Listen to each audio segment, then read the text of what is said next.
welcome. I'm very happy that you are here. Whether you are here live with me, and thank you for being here on this Sunday morning, or maybe afternoon for some of you, early morning for some of you, earlier than me even. Whether you're watching this or watching the recording on YouTube later. My name is Glenda Miles. I am a multi-passionate health advocate, psychotherapist, and meditation teacher. And for the last 30 years, I've studied health and wellness and experimented with all the trends in an effort to find that magic elixir. I don't know if it exists, but now my life's work is helping people, primarily those who identify as women, but certainly not exclusively. All people are welcome here, to optimize their wellness, become central to their own life, and live life fully.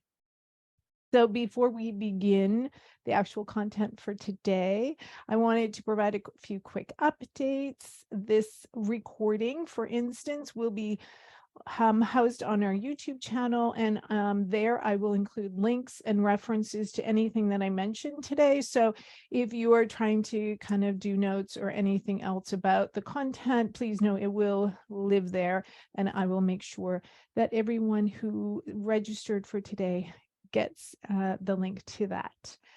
Going forward, this is going to kind of get switched up a little bit. Some feedback Sunday morning, not the best time. So I'm going to be doing a Facebook Live every second Thursday evening, 7 p.m. Regina, Saskatchewan time, which is confusing in coming in March when we switch times again. So I don't even want to tell you what time that is in Eastern and whatnot, because it will change. We'll be practicing together and talking again on a topic related to this year, kind of stop making excuses, right? Showing up for our own lives, self-mastery. And so you can join us there in the Facebook group to learn more and connect with us there. We will also in March, right after spring, launching a new YouTube show that will be released every second Friday. The focus there is on sharing wisdom and the stories that we carry, so we can continue to kind of lift each other up, if you will, inspire great things, and support each other during challenging periods of time. In case you didn't know, I started a podcast earlier this year, Get Miles Ahead, which provides evidence-based research in an easy format with practices to try. It's released every 2 weeks or so. There will be a new podcast released on Family Day weekend on fasting. I just finished it actually, and it's off for editing. And this Friday, article that will be released, the one that was just done, is on showing up. Next week's all about cleansing, detoxing the mind, the body, the spirit, because it's kind of that time of year, right? Spring's arriving, Lent's about to start, Ramadan is starting in April. Like, it's kind of that season where people are talking more about detoxing. So I'm going to talk about it from a few different angles: mind, body, spirit. And the latest episode of the podcast is on Get Focused, and it is all about focus and eliminating distractions. You can catch it on Spotify, the website, and it will be on iTunes shortly. There is a bit of a snag with iTunes getting that set up. It takes a lot longer to get up and running on iTunes than some of the other channels. Also, last week, on Monday, actually, we released a new free download. It's called 5 Healthy Habit Hacks. And it's really designed around, a lot of times we start to fall off our habits that we started maybe January 1st. This tends to be the time of the year where things go kaputs. And so what we wanted to do was provide some ways that people can start to think about cultivating really simple, healthy habits that can be implemented into life quite easily, but then they have this ripple effect, if you will, in helping us sustain other healthy habits. And so you can, that's a free download. And it's available at showupforyou.com. We will also be releasing, I just wanted to highlight, keep your eyes open for a new short guide that's going to be released at the end of the month. The working title right now is Re-examining re-examining success and failure. You know, for those of you, and I know there might be one or two of you on the call who have this fear of failure that holds you back from doing things. And so this new guide is going to be kind of focused on you. So in our last Self Mastery Sangha, we spoke about sovereignty and self-awareness. And today we're going to expand on, yes, expand on the topic of sovereignty to incorporate discipline and the habits that we do to kind of manage our energy, that which gives us the vitality to live our self-directed and whole lives. Okay, so let's start now. I think everyone's kind of here. Let's just take a few minutes. If you're comfortable wherever you are, settling into your seat for a moment, closing your eyes if that feels comfortable, or at least lowering your gaze away from the screen. And begin to turn your attention to the center of your chest, right here, your sternum. If it helps you to bring your mind's eye and attention to this spot, sometimes holding your hand there helps kind of guide the attention. We feel the sensory nature of our hand on our chest.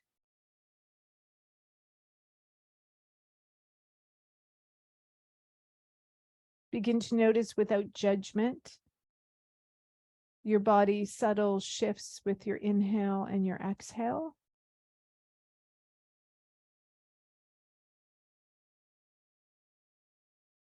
Your lungs expand and contract.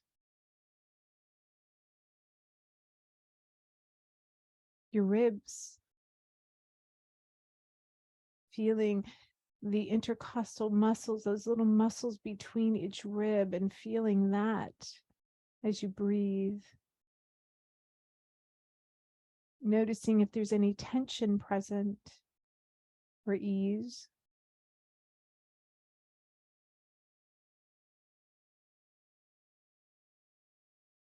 Is your mind busy, or are you able to maintain your attention and bring concentration to this area of your chest?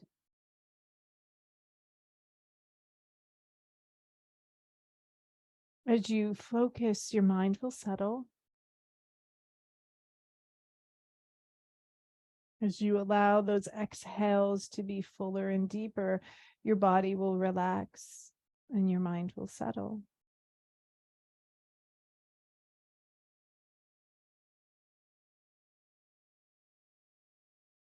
Taking a moment to give gratitude. Give gratitude for all the people, the things, all of the things that had to have happened in order to allow you to be here right now with all of us.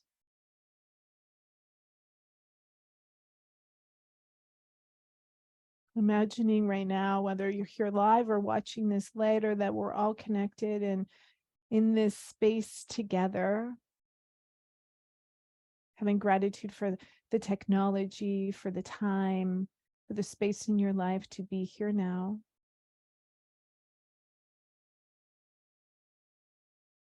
The space to reflect and ponder the ideas that we're going to talk about today. Giving gratitude to yourself and to all of those who are here sharing in this. One last deep inhale through the nose. When it feels full, take a little bit more of an inhale and then exhale slowly and fully out of your mouth with a sigh.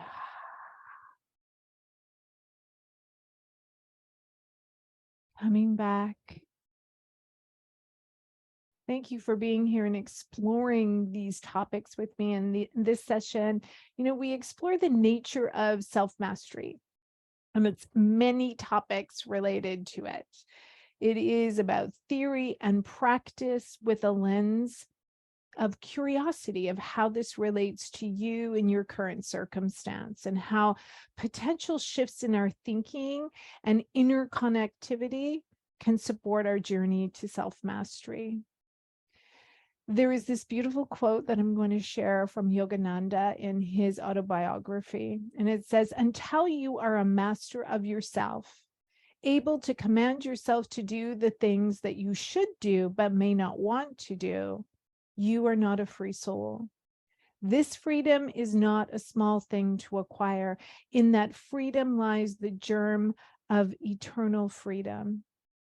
It is not your passing thoughts or brilliant ideas, but your everyday habits that control your life. Habit of thoughts are mental magnets. They draw to themselves specific objects relative to the quality of your magnetism. Material habits attract material things. I see someone and I'm going to actually, there we go. Oh, this beautiful quote, right?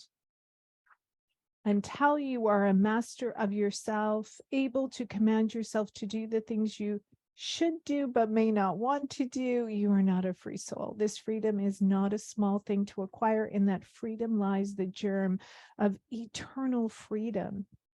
Self-mastery gives us the freedom to command ourselves to do things in our lives, whether we want to or not, right? We are not limited to these passing whims, but centered in creating the systems and programs that allow us to be successful in our lives and truly free. And so self-discipline, this word for many people, right? Self-discipline then becomes our superpower in creating, sustaining, and directing our energy throughout our day, our week, month, year, and lifetime. So let's face it. This is not just you and not just me, but everybody. The majority of our day is on autopilot. In fact, they say about 80 to 90% of it. That's huge, which means we are only aware of and directing a small portion of the things we do every day. The driver of our autopilot is our subconscious mind. And the scripts, right? The scripts of our subconscious mind are the patterns and connections of life that begin in early childhood.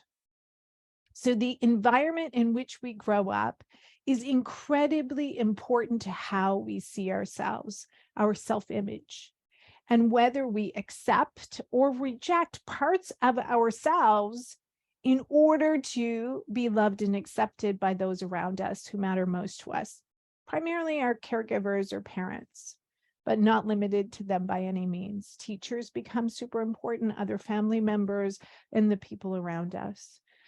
Our inner scripts are written, and subsequent relationship dynamics often mirror these early dynamics. So scripts continue to be written throughout our lives. Some are written over, others are reinforced, new ones are created.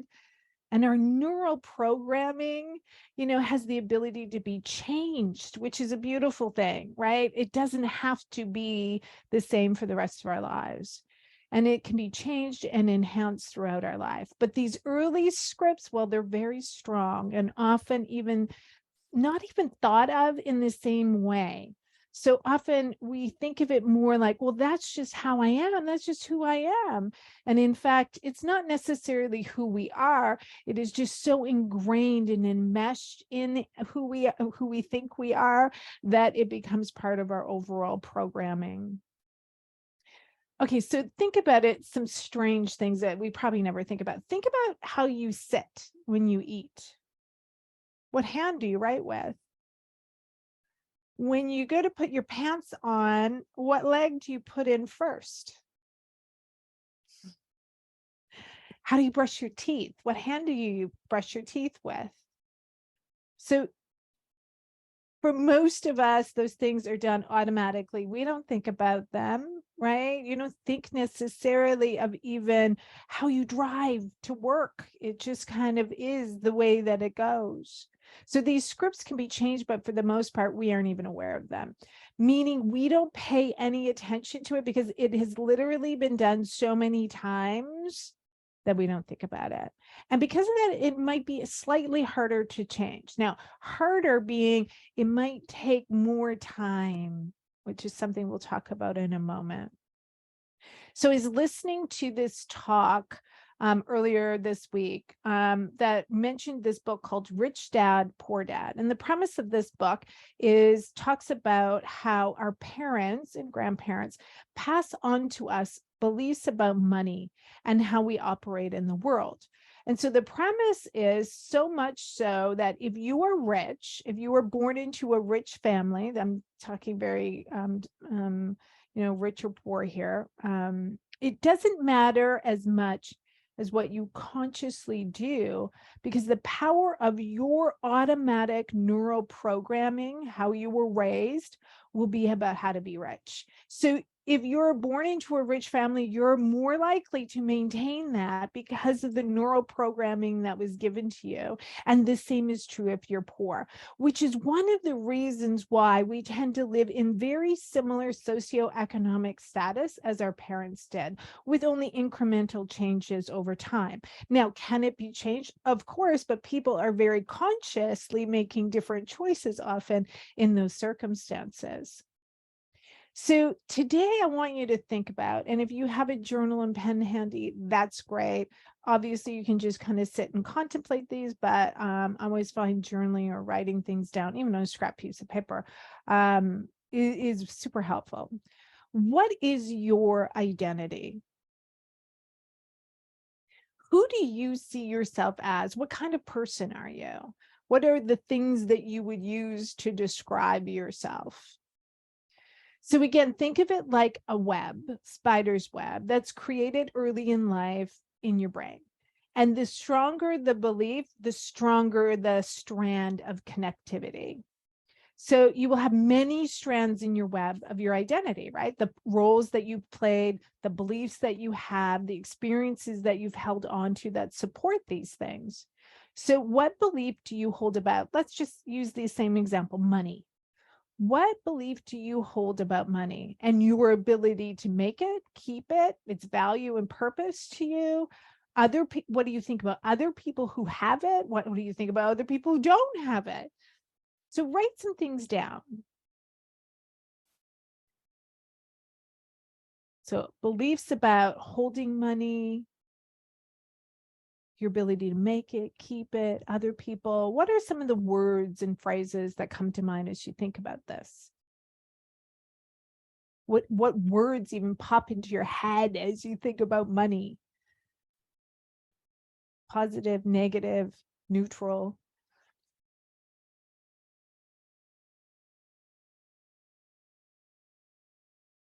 Now, I want you to think about how this view of money supports where you currently are in relation to your own socioeconomic status, right? So how do you currently, whatever you're thinking, how does that relate to where you are now? Does it confirm it, affirm it?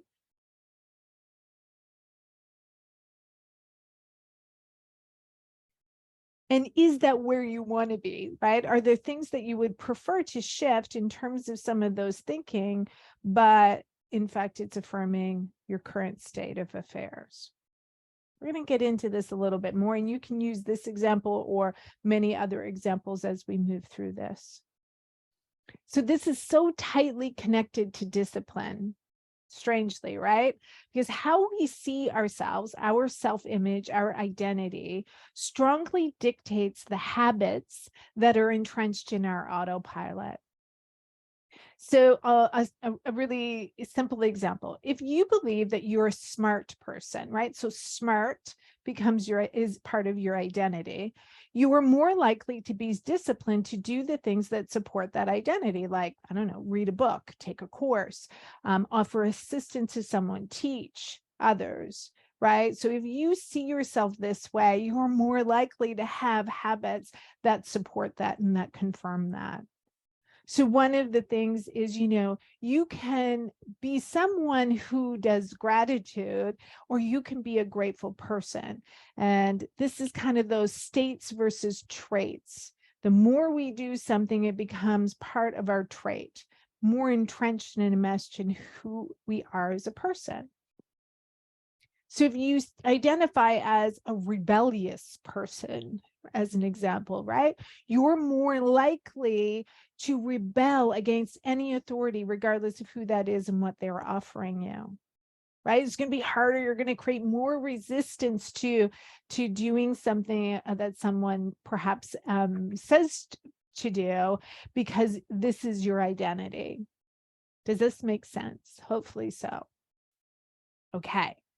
So I want you to think about now, before I go there, boundaries. Let's just quickly talk about boundaries. Boundaries instruct how we want to be treated by others and ourselves as well. So healthy boundaries are spoken with clarity and without excuses, story, apology, right? They are simply a statement. And when we're able to do that, we can also create self-discipline, because it becomes this superpower, right, in creating, sustaining, and directing our energy. So we have our identity. This is who I am. We have the habits that support it. And then that becomes part of the boundary and the discipline then in managing our energy, which we'll talk about in a second. So I want you to take, again, your journal and think about, how are you currently showing up to your life? What identity is currently directing your life? Now, there's probably a few, but pick one. And don't overthink it. Whatever kind of came to mind, go with it and kind of move into it a bit.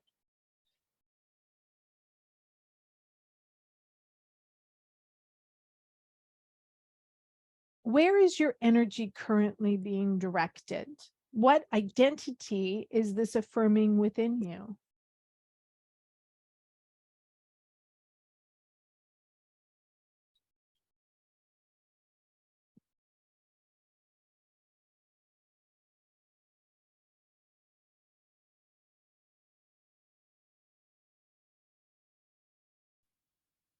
Is this helping you progress towards your goals and dreams in this life?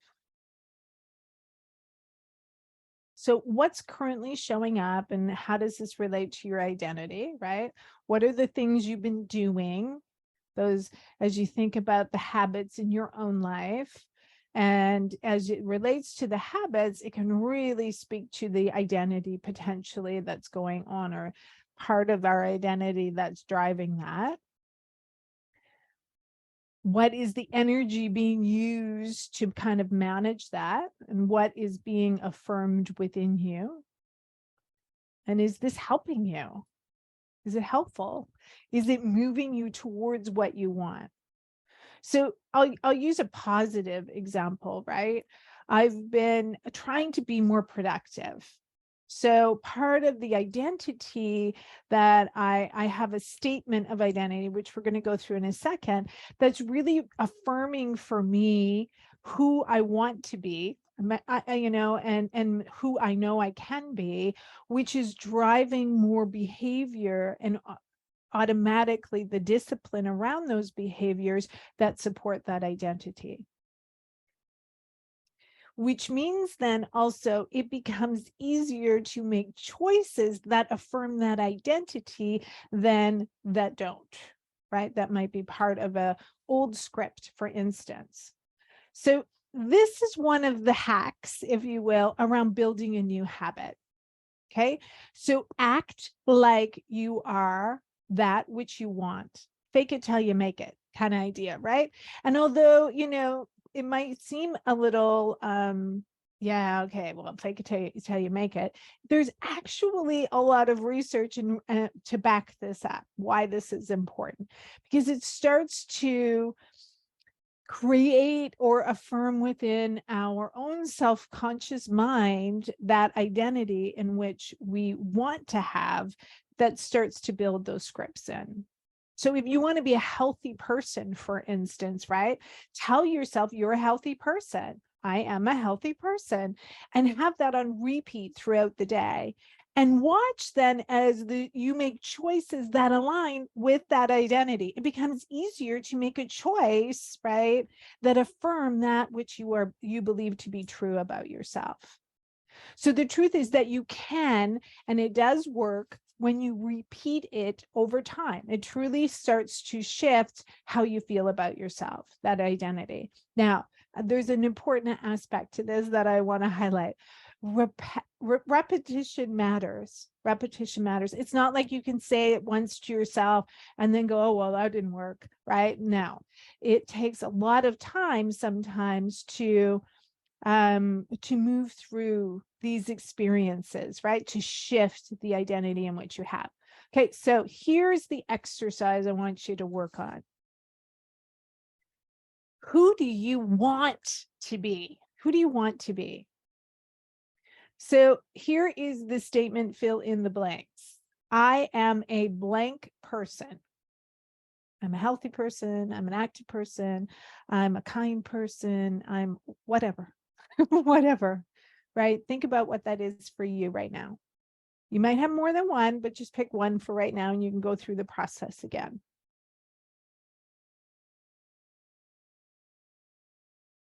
As it relates to this, I am blank person, whatever that word is, think about an activity or a habit that relates to it. So I do blank that shows this daily. So what can you do to actually affirm that identity? And then the third one, I'm going to give you a couple of examples in a minute. If blank, then blank related to it. So what does that mean? If this, then that. So I'm going to give you an example. I am an active person. I do daily movement practices that show this daily. If I have a spare moment, I go for a walk or I do a movement practice. If I eat dinner, then I take a 20-minute walk, right? So it's like these algorithms that we call them that then support the activity that you want or the habit that you want to install that supports the identity. So another one, I'm a disciplined person. I do the things that I have committed to every day. If I commit to something, say yes, then I make sure that I can and want to do it first. I think a couple of people might be able to relate to that one, right?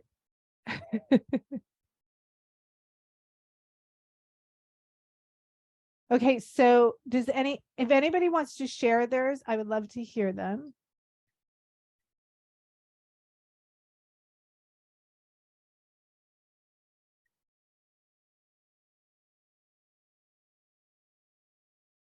Anybody want to share? Anybody want to share? I am a blank person. What words are people coming up with for themselves?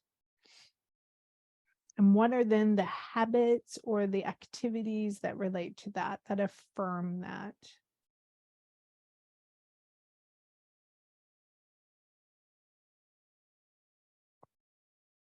Resilient, great. Active, healthy, great. Gym and eating well, perfect, right? So Bobby's saying I am an active person, right? Active, healthy person, and I go to the gym and I eat well every day, and that affirms this, right? So if what, right? So if I wake up in the morning, I go to the gym, right? Or whatever the kind of habit loop is that we want to affirm. So remembering that habits have three parts to them. One is a cue or an anchor. The second one is the behavior, the action itself. And the third is the reward or the celebration at the end. Okay, so what does that mean? It means something like, okay, this is where the if ends. So if I commit to something and I say yes, then I need to make sure that, okay, so not less of a habit, but mine would be if somebody asks me a question, the behavior for me that I've done is check in with myself. Okay, let me see. Do I have the time? Is this something that's going to help me? Is this a distraction, or is it actually moving me towards my own goals? Do I have the time or the ability, the energy to support this person? Yes. Okay. Now it's going into a yes. Now, it's more of the celebration of me checking in with myself and not saying yes to things that don't affirm how I want to live right now. I'm a healthy person. If I open my pantry, I choose nutritious foods. Exactly. Perfect one, Chantal, right? If I do this, then this. And so again, if we see ourselves as our identity being the dreaded pantry, exactly, right? It's like if we see ourselves, if we start to create this identity, then we start to make choices that align with that. We're less likely, right, to actually make choices that go against this identity, or at least there's this feeling in our gut that says, are you sure you want to do that? Right? So I want you to just take a moment right now and repeat your statement. I am blank, right? I am a healthy person, an active person. I'm a resilient person. Love that word, Leon. To yourself every morning and every night and any other point during the day. Repetition matters in reprogramming your brain and your self-image. But it absolutely can be done. Okay, the long game. You know, I'm all about the long game. No great thing is created suddenly, any more than a bunch of grapes or a fig. If you tell me that you desire a fig, I answer you that there must be time. Let it first blossom, then bear fruit, then ripen. Beautiful quote by Epictetus. So we have to move away from this notion that things happen quickly. In a world of instant gratification, we are starting to get reprogrammed in our own brain to think that everything happens like this, and it doesn't. True progress takes time. And it takes the time it needs to fully grow and to blossom, as does our own thinking and reprogramming. It takes some time.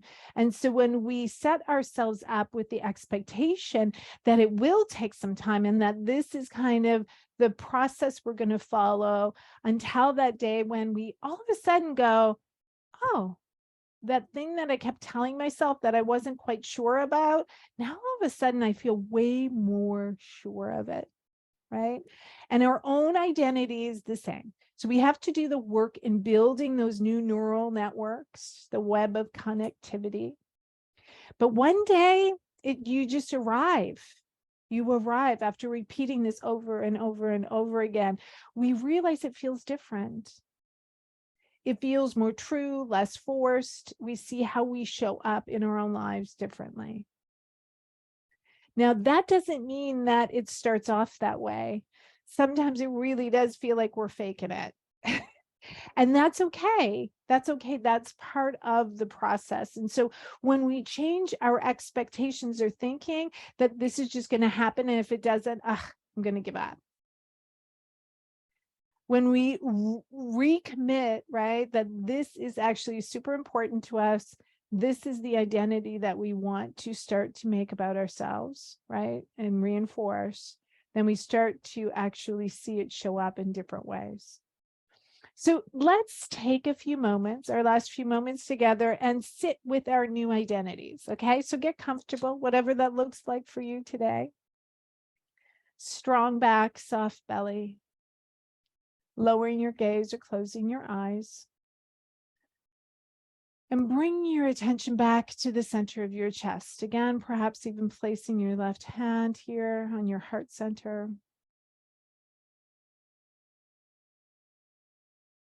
Being with your breath for a moment.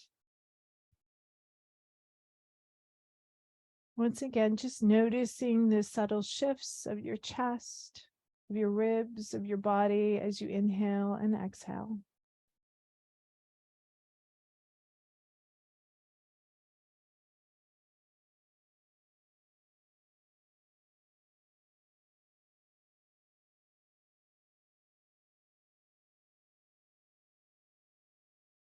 I just want you to repeat your statement to yourself, whether just in your mind or out loud. I am. And as you repeat it to yourself, notice how it feels in your body, your belly, your chest, your heart.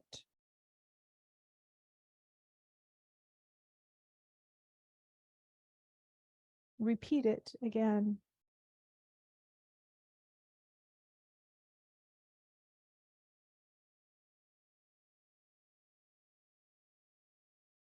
Notice. Say it again. Deep exhale. Notice how your body feels as you repeat it once more. Can you be with the resistance? Can you be with the story that might be happening in your own mind about it? Can you be with the acceptance, the joy of it, that part of you that's like, yay.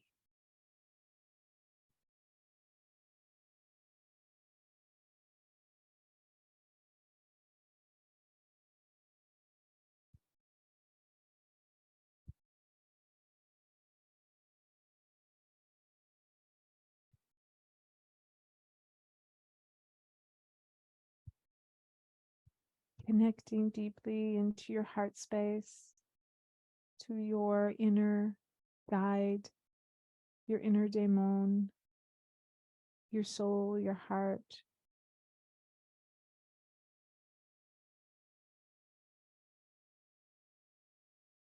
Finding the courage to connect to this part of yourself, this part which wants the best for you, this best version of you.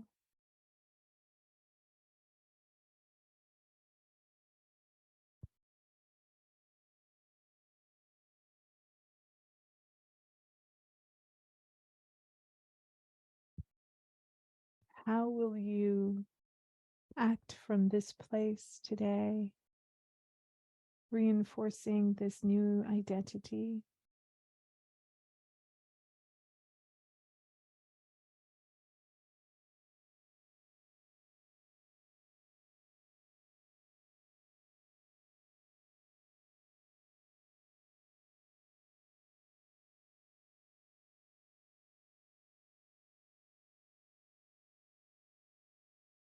Believing in yourself, believing in your brain's ability to learn, to adapt, to evolve. Whatever has happened before this moment does not have to dictate how you move forward. It can all be rewritten. We can start to look at our own self in the mirror and determine who we want to be by connecting to our inner soul, our inner daemon. Regardless of what life has done to us, the experience that we've had, or the self-image that was created by our experience in childhood.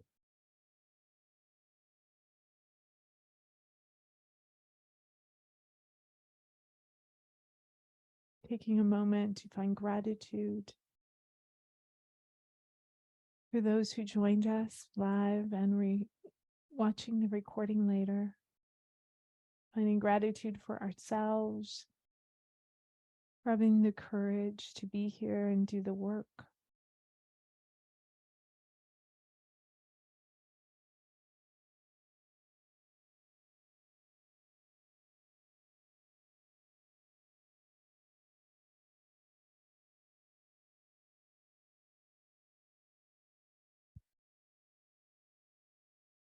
Being with our breath, noticing the miracles that is our body, our mind.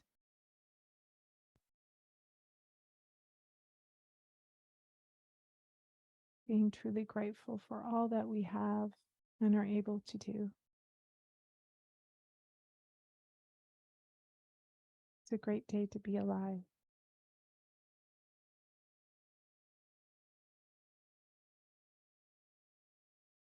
Taking a deep inhale through your nose. One last inhale, and then exhaling through the mouth with a sigh.